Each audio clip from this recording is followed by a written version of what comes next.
Hello Internet, welcome to my Golang tutorials.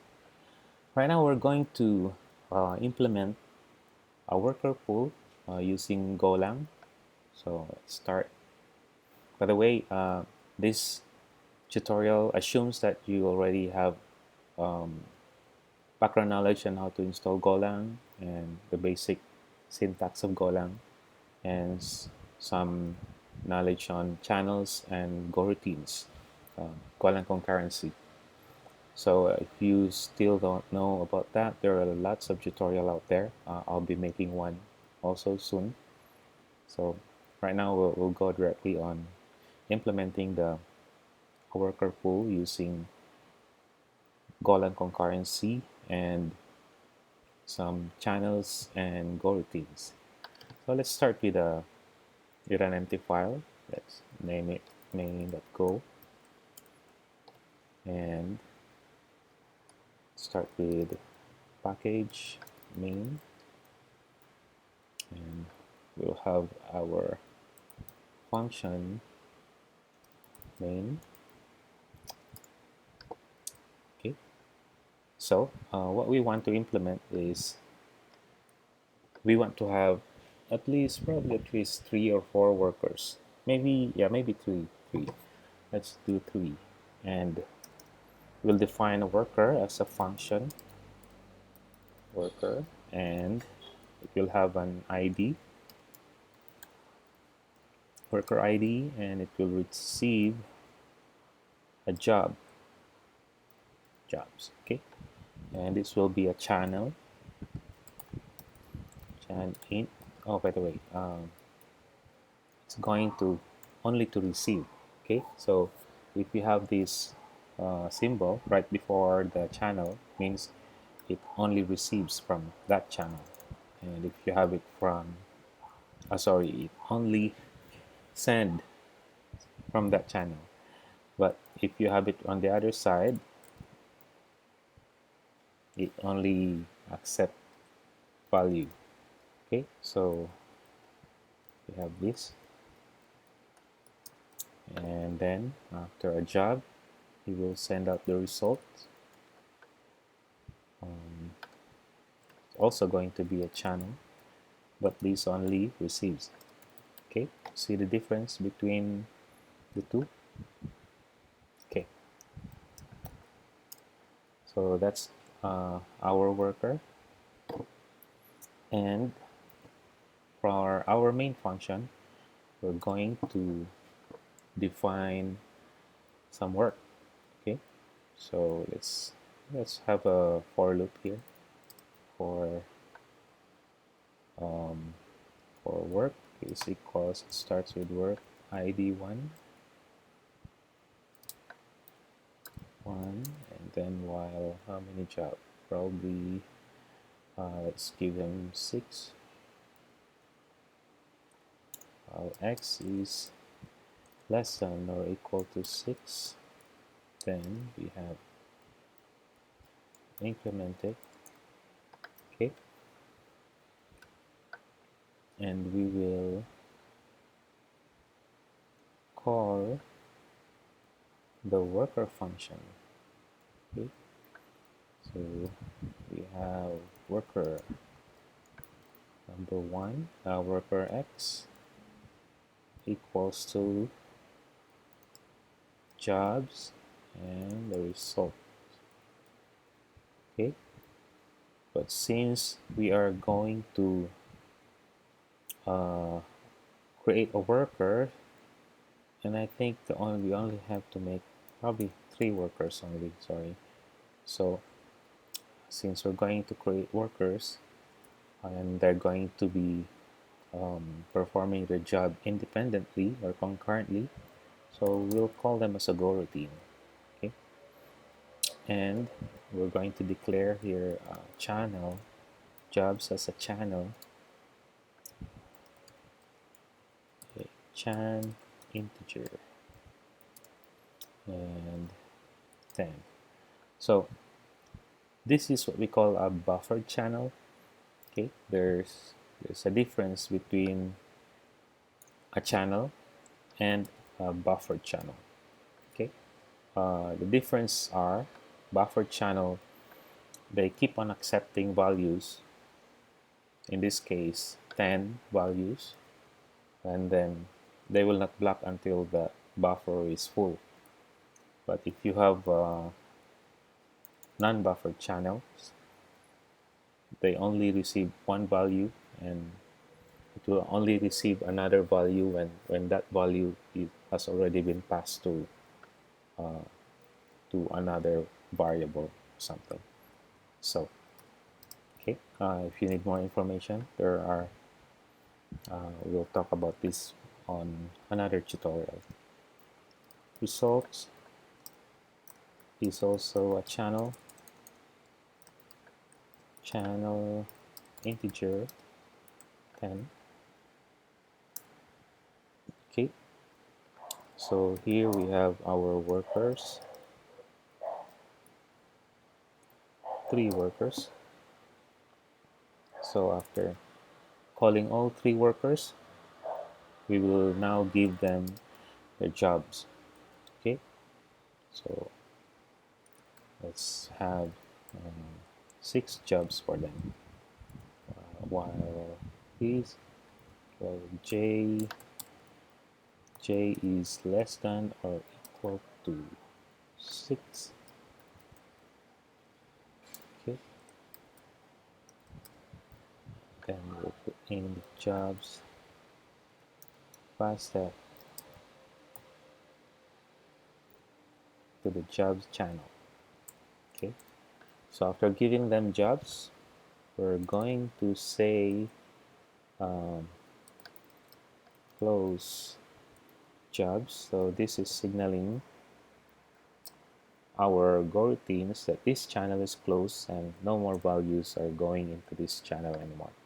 Okay, so after giving them jobs, we're going to let me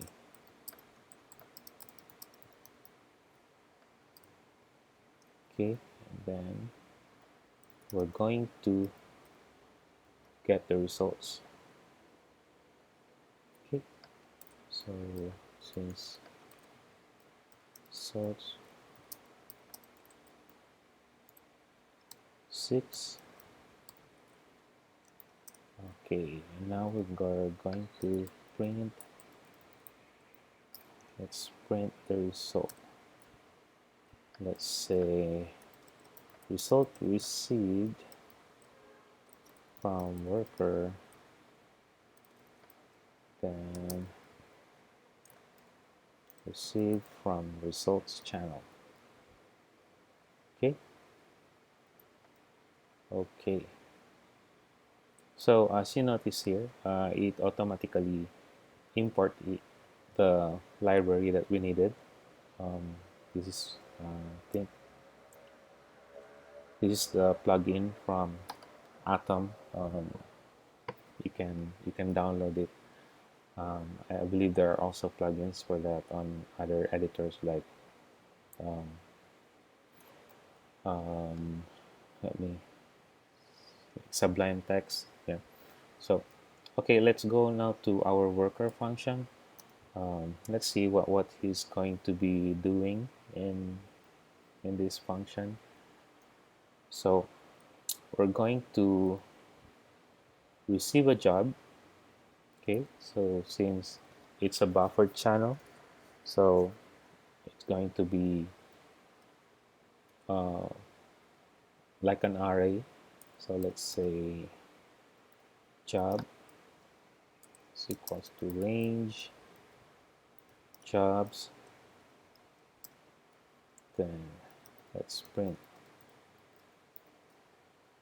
out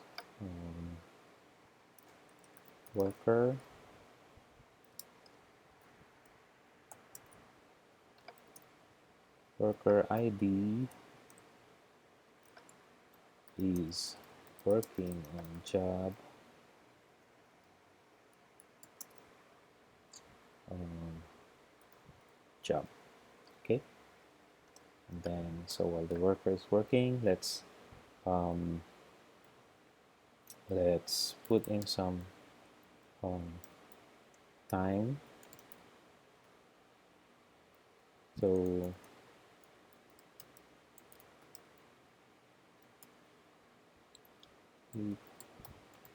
iteration to simulate that it's working on something.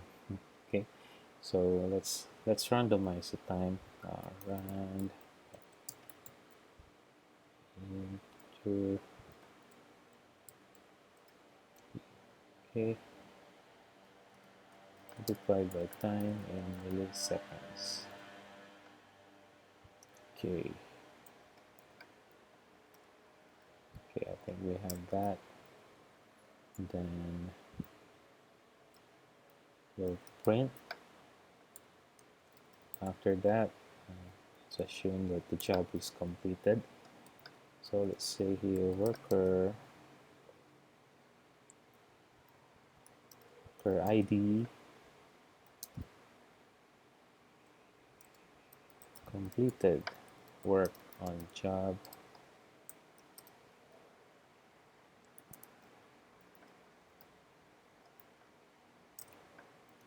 within I think we need to put this up. Okay, let's put in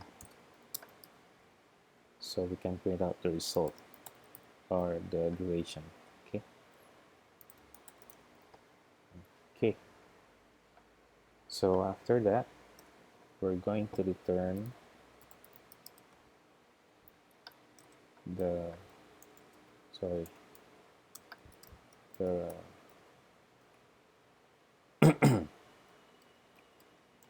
the ID of the worker, so signaling that the job is done. Okay, okay, okay. Let's see, is there errors?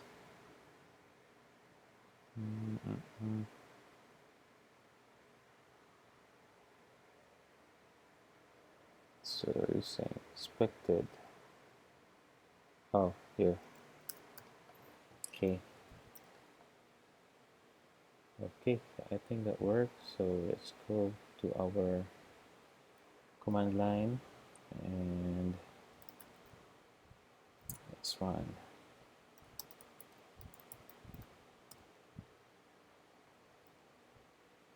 Okay, so what do we have here? So on the first three line, our program created three workers. Okay, worker 3, worker 1, worker 2, and each are working on job 1, 2, and 3. And then worker 3 completed work on job 1 within 81 milliseconds. Then after worker 3 completed, it started working on job number 4. And then we result received from worker 3. I think this is the completion of job number 1 from worker 3. And then he also completed job number 4. Then we received another result from job number 3. Then also worker completed work on job number 5. So worker 3 has a lot of work. And worker 2 completed his job 2. And so all of these are um, working concurrently. As you notice, we we have sorry.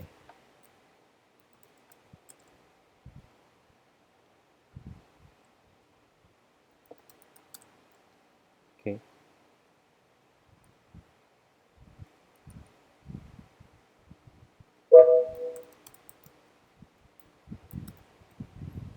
okay. So as you notice, we have actually 6 jobs for 3 workers, but they were all done within just milliseconds. Okay, so I think that's all. That's how we implement workers with Golang.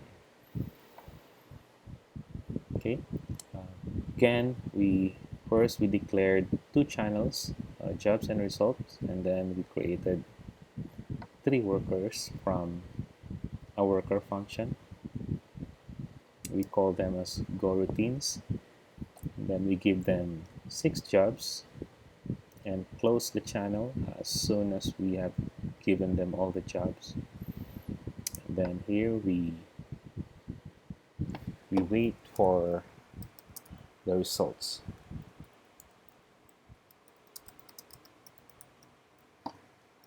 Okay, so if you be uploading this um, on GitHub, and you can see the code and the link below.